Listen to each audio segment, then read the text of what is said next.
Hi, I'm your host Jared Gross, and thanks for joining us on The Community Producers, a monthly show produced by community volunteers like myself. We begin this month in Cranbrook, where Dennis Walker is joined by a young athlete who just finished his second season of professional baseball in Germany. Catching up with the Cranbrook minor baseball product that went on to play some pro ball in the States and right now playing in Germany. Zach Johnson, welcome home. How are you? I'm doing good. How are you? Fine, thank you. Off season in Germany. Tell us about playing baseball there.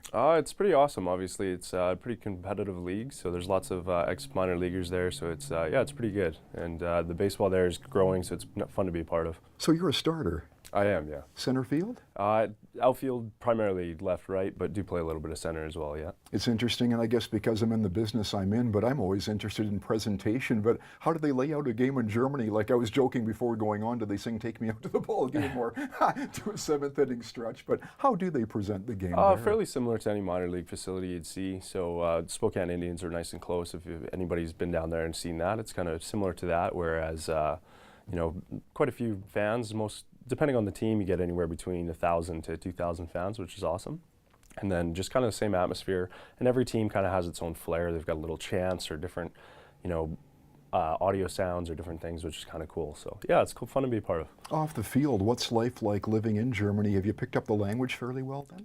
Learning a little bit. It's a tough language, but trying to get there for sure. But living there is fantastic. I love it. The lifestyle is great. Everything's really relaxed. Transportation system's phenomenal. So yeah, it's awesome, and I've been pretty blessed, been able to travel around quite a bit. Seems like when you watch baseball from around the world now on the international side, it seems like the Netherlands always shows fairly well for European baseball. What can you tell us about the countries that are near Germany, or those that participate and compete in baseball? Most of the countries now around the world, and particularly in Europe, have pretty good developmental programs. So it's kind of coming along slower than I think most people would hope, but it's coming along where, like you said, the Netherlands and Italy are kind of the top two in Europe, where they've kind of taken over and they've produced different major leaguers or minor leaguers throughout the years. But it's definitely coming along. And it's going to continue to grow. So, like I said, it's fun to be a part of. This is very much in a nutshell, but I watch any Latino baseball games or any Latin America play. Seems like they just want to hit the ball. It's not as, scientific. Maybe you watch Korea and Japan, they're very, very structured. What's the ball like in Germany? Kind of a mix in between? It depends on the teams, actually. It's quite funny. So there's a lot of American influence, and as far as coaching and stuff, so you can definitely tell the difference between the West Coast style, which is a little bit more small ball, where, bunting and a lot of situational play, and then kind of the bigger, more adaptive now to the data analysis with some other teams where they just go out and try to hit home runs. So kind of to touch on like what you said with the Latino style. Where do they have you in the batting order? I usually hit anywhere between 3 and 5 for myself. Oh, you're in the meat of the order. I am. How is your batting average then? You keeping it up? The first year in Germany I hit 360, and last year I ended up hitting a 330, so not doing too bad. How do you train in the off season? What does a baseball player do? I guess a lot of shoulder work, is that right? No, you try to more so core, because your core is kind of the most important thing. Core and legs. It definitely seems like you want your shoulders to be more involved, but your core and your legs kind of do everything, and then your upper body is kind of just a vessel that's along for the ride. You hear from people that come out of any minor system in any sport and then try to catch the learning curve going up.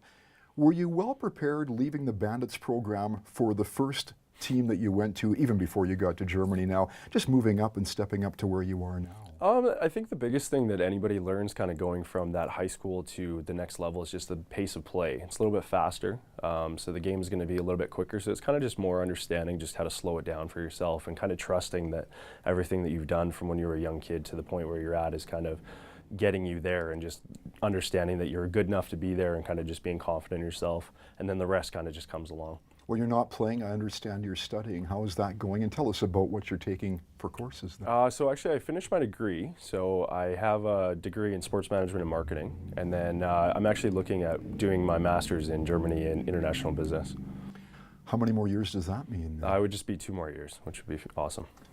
How many more countries would you like to play baseball? Like, would you like to make how much longer do you think you can stretch your career out then? I would like to. I'm not really too sure. Don't really like to put numbers on it, but yeah, I'd like to keep playing it for as long as I can. And if everything kind of plays out the way that it would, I'd love to play until mid-30s, so at least another 10 years, which would be great. The name of your team in Germany and a little bit about your city there. Yeah, so the last team I was with was the Mines Athletics, and so it's located about 40 minutes south of Frankfurt, which is a capital banking city in Europe, which is pretty cool. And the city's quite historic, actually. It used to be part of France, and then it actually got moved over to Germany.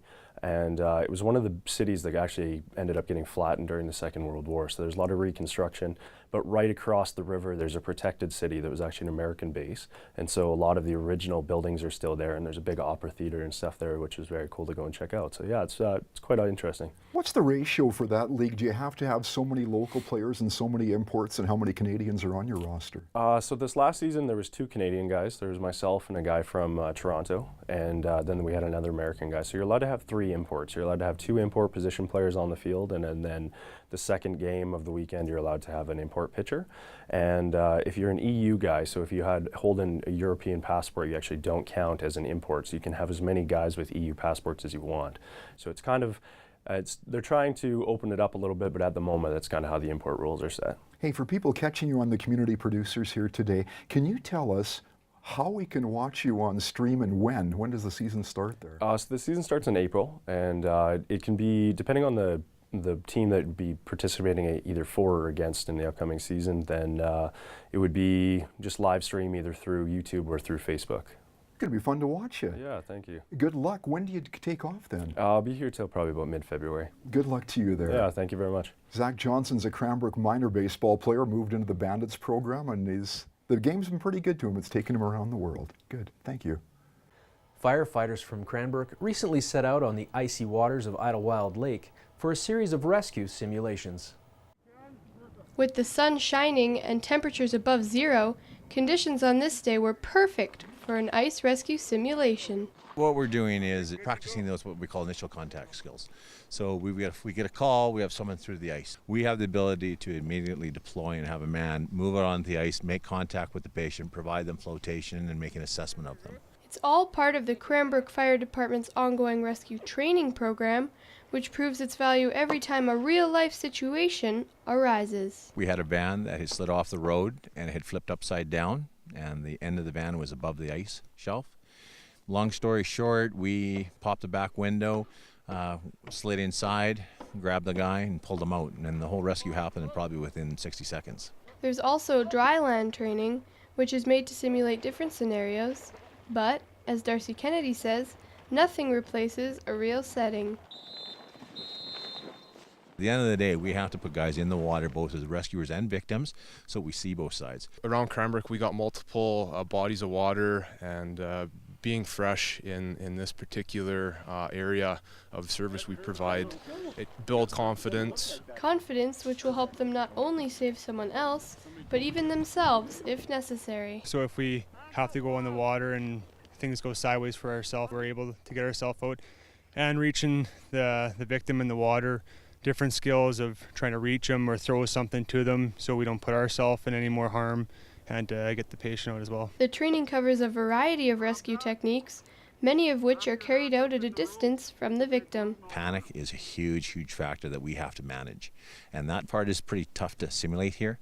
But our guys understand from the case studies that we read that that's one of the #1 issues, the victim going after the rescuer trying to climb up on him. While firefighters can do everything they need to do to be prepared, Kennedy says the public also has an important role. Always have a buddy. Don't go out there skating by yourself. Do it in the daylight when there's people around. Have a way of contacting, via cell phone. Look for signs. Check websites. For the Community Producers in Cranbrook, I'm Layla Gross. College of the Rockies timber framing students have been enlisted by the city for help with a new addition to Idlewild Park. This 22 by 28 foot timber frame shelter is part of the ongoing upgrades at Idlewild Park. It really complements that area as a family gathering space, a place where school groups could meet, and somewhere where we'd like to promote mini family reunions, those type of things.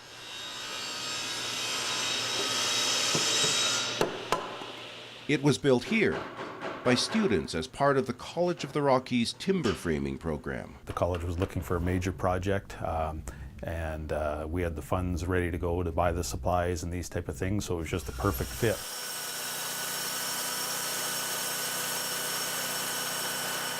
For the college, it would provide students with an opportunity to build a structure from scratch and leave a legacy in the community. Whenever possible, the College of the Rockies likes to have a community engagement. If the community engagement can be authentic and relevant for our students, it's a win-win. The partnership has been a success, so much so that with the first shelter installed this past summer, students are now hard at work on a second project for the park. It's going to be an outdoor shelter with a roof, and there'll be like railings around it and seats inside, kind of bench-like.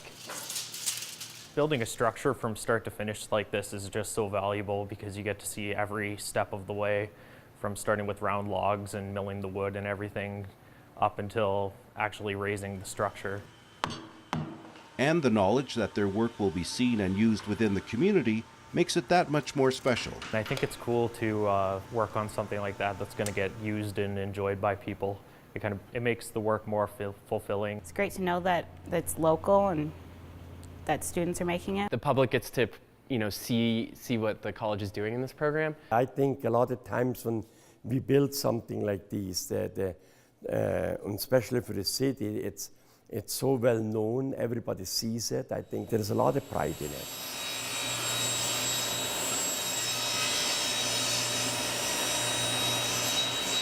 With the addition of a welcome sign for the east end of Cranbrook, this marks the third joint project between the college and the city, and both parties hope there will be more to come. Just the building of that partnership between us, I think, is just a fantastic thing. It definitely shows that that our college is an important part of our community and really likes to engage in the community. And so this could end up being something that perhaps the college does a small project for us annually, to enhance the park system throughout town. We're very keen to engage with our community members.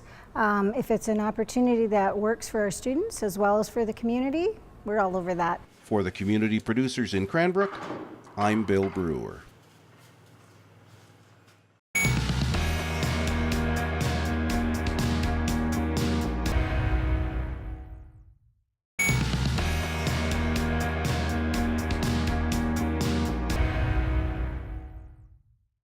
Welcome back.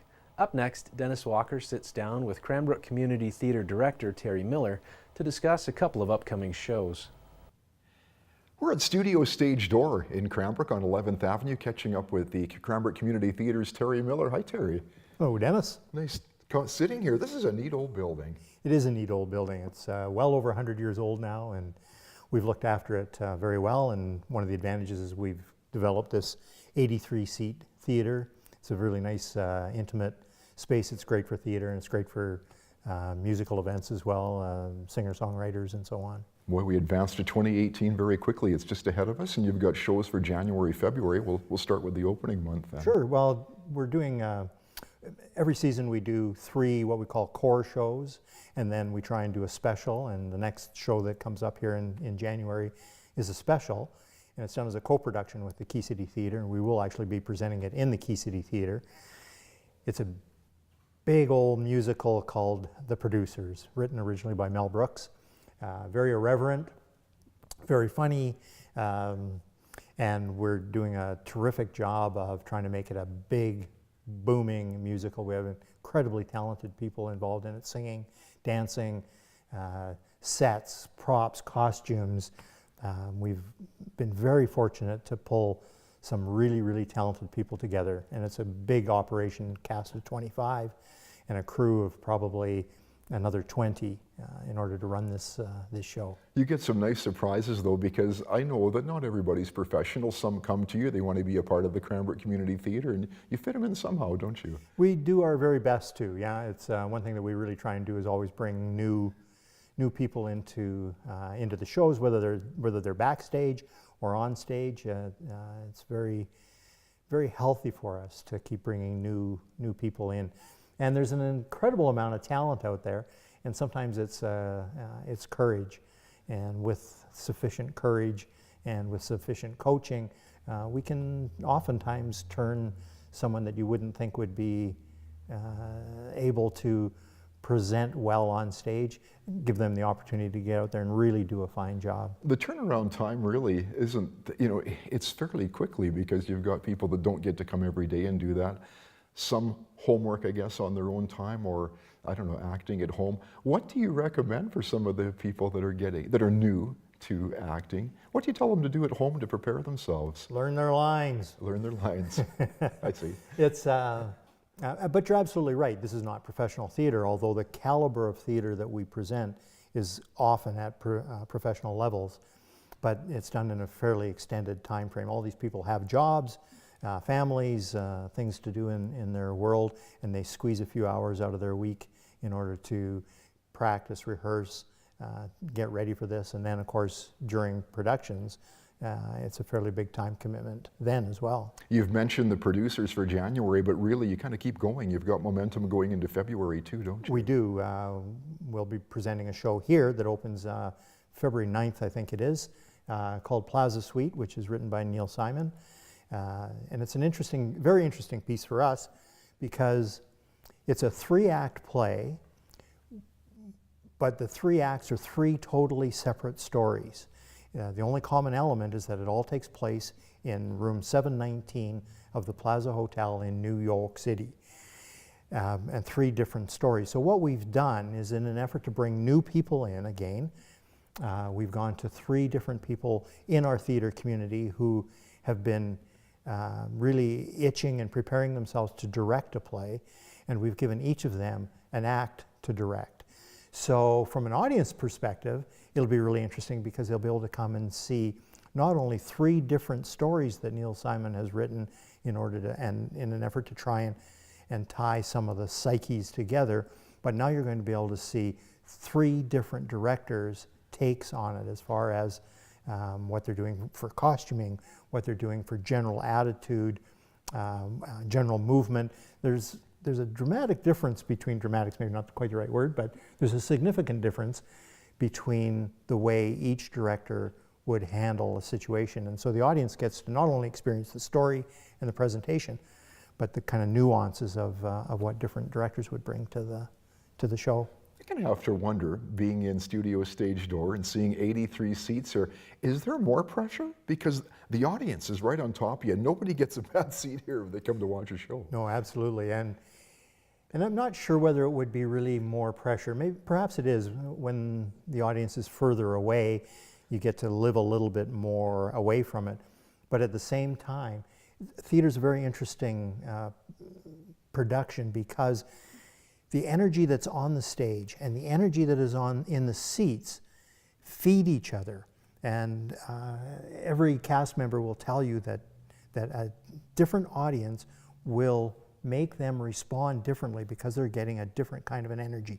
So for example, if you get an audience that is enjoying every joke and laughing loudly and being very boisterous, they're putting a lot of energy back onto the stage that the actors can feed off. Whereas if you have a more subdued audience that aren't laughing at every joke and are sort of thinking about it, and they're smilers rather than laughers, then that means that the cast have to work a little harder to keep their energy up so that they keep feeding energy to the audience. It's a very interesting dynamic that occurs. Oh, I think as soon as you bring them into a facility like this good old building, I think it must get everybody revved up that way. Yeah, it's audiences really appreciate this building. Again, for theater, when they're looking at the people on stage that may only be 5 feet away from them, and for singer-songwriters who, this building has a reputation in that industry for being a terrific spot to come and play. We've had some really, really top-notch groups and individuals in here over the years. Before we let you go here today, what's the best way to get tickets if people want to stay ahead for 2018 and be ready for these 2? Probably the best thing to do would be to stay in touch with our website or our Facebook page, but our tickets are always, we use Lotus Books as a sales spot. Now, that being said, for the producers, because it's a co-production with Key City Theatre, tickets are on sale there at the moment, and they're looking after all of the ticket selling. But ordinarily, all of our shows, the ones that are located here, would be sold at Lotus Books. Thank you for your time today. Is there time to add one more thing? I think so. All right. I'd like to just comment that we're doing something new and exciting this year. We've created what we call the Abbott Awards. and it's kind of our version of the Tonys or the Oscars. It will, every show that Cranbrook Community Theatre does this year will be eligible. In May, all members of the Cranbrook Community Theatre will be able to vote on their favorite actor, production, director, and so on. And it's an interesting new thing for us. We're quite excited. Bud Abbott has happily lent his name to the award, and so audiences that are coming out will have the opportunity to remember what was going on and an opportunity to choose their favorites in May. Very good. Terry Miller, Cranbrook Community Theatre, here at Studio Stage Door. Finally this month, he may not be the only local player on the Kimberley Dynamiters roster, but Adam Andersen's story is an endearing one, to say the least. For 17-year-old goaltender Adam Andersen, playing for the Kimberley Dynamiters is a dream come true. Growing up here, watching the team, looking up to guys, and being able to be in the position now, it's been really fun for sure, and it's something I've always wanted to do. As a rookie 17-year-old being in the league, he works really hard. He's a smaller goalie, but his reflexes and agility are excellent, and it makes up for his lack of size. I think off the ice he's an excellent kid and liked by everybody, and probably one of the most polite kids I've had the pleasure of coaching. Andersen credits his opportunity in part to former Dynamiter goaltenders Jeremy Musso and Tyson Brower, who provided him with inspiration and guidance during their time in Kimberley. With Jeremy, I was a lot younger, and he was someone who, he kind of taught me how to act and how to treat the younger kids, because he treated me so well when I was around him. With Tyson, I was a bit older. I was ready to try and make the jump to this level, and he taught me the things like playing wise and in the dressing room and the maturity part of the game. I think it definitely gave him confidence and made him a better goaltender. I'm sure those two young guys helped him out when they were here, and being able to get that first-hand experience from guys who had a lot of success here is definitely a beneficial. Andersen made his debut December 3rd, 2016, at home against the Columbia Valley Rockies, where he stopped 21 of 23 shots en route to a 4-2 victory. A night he'll never forget. Like any goalie, you want to get a win in your first game. To do it at home made it even better. It was a close game. That made it a lot of fun. To actually make some saves late in the game that held the team in it, it was really cool. This season, Andersen is the full-time backup to starting netminder Cody Campbell. He's someone that's so mature and someone that I can definitely look up to and learn a lot of things from, and I already have. He's always willing to do anything. For me, for his teammates, whatever, he'll help out with any way he can. It's a different role for Campbell, but one he's embraced. I've actually never gotten the opportunity to mentor a goalie. I've always been mentored. I've always been the younger guy on the team, and this year it's really exciting to not only teach him, but to share experiences with him. As the backup goaltender, it's Andersen's job to push Campbell to be better. Obviously, he's the guy in the game, so practice is where I can try my best to get the best of him, and he's trying to beat me all the time too, so that makes it really fun, and we both respect that.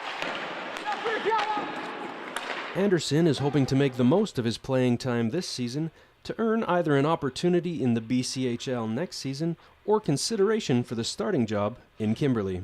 Just got to keep working, and hopefully I can move up in junior, and hard training all summer long, and trying to keep in shape and get stronger, and on the ice and practice, trying to work on those little things of your game and get better. We're more than comfortable and happy if Adam were to come back and be our starting goalie. With saying that, though, I think Adam, if he works hard and really has a good summer, he has the potential to make Junior A. For the community producers in Kimberley, I'm Jared Gross. That's all the time we have here on this episode of The Community Producers. I'm Jared Gross. Thanks for watching.